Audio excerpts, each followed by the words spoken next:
always reminds me of Jim Rome, Manny Ram. That's the way he always talks. Manny Ramirez. He mashes the ball. He's a masher. It's pretty good. Pretty good Jim Rome. He also kind of look like Jim Rome, which doesn't hurt. Thanks for the goat. Yeah. All right. Let's talk a little bit about other players in baseball who are not New York Yankees yet. Manny Ramirez. Manny Ramirez, let's catch everybody up on where we stand. Pride of Washington Heights, New York. Right, from New York, but never actually played for the Yankees. Came up with the Indians, I believe. Was great. Went over to the Red Sox.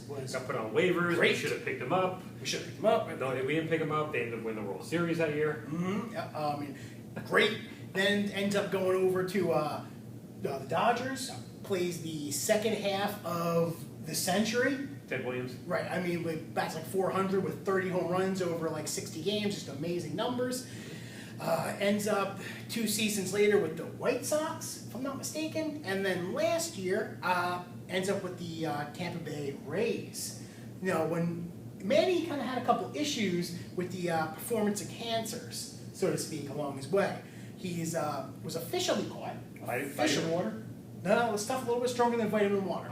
I don't think they release what the substances are, but they are, testosterone markers, anything that would increase your ability to generate muscle.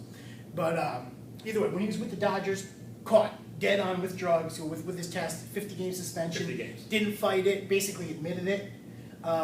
Then when he went, and I'm even going to go before that, when Major League Baseball was doing their trial testing. Mitchell report too. The Mitchell. He was in the Mitchell. Well, this is where the Mitchell report came from. When they did the, 5% or do more than 5% of the players are they on steroids? He was one of the, according to the Mitchell report, one of the 5%, or what was more than 5%. I think it's 9% of players came back that they were on steroids. He was one of those 9%, but no penalty for that. Along with David Ortiz. And I'm sure half the other Red Sox players. And Yankees, but hey, that was then. Served at 50 games with the Dodgers, comes over to the Rays. Last season starts, plays I want to say 6 games. 17 at bats. 17 at bats, goes one for 17, and gets nailed again with the capture. Which means 100 games. So instead of the 100-game ban, Man Ram says, I got my 500 home runs. See ya. Retires. Recently, as reported by fitsandvig.com, we posted that Manny Ramirez has posted for Major League Baseball reinstatement.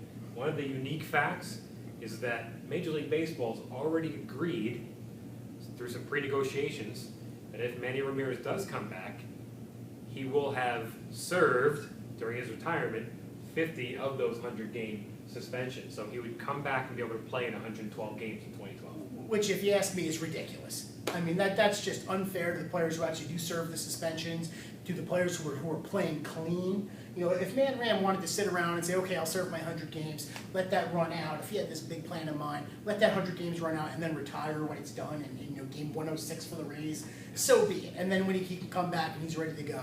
But to knock off 50 games like that just because he was retired, to me is ridiculous, and it's an embarrassment for the players.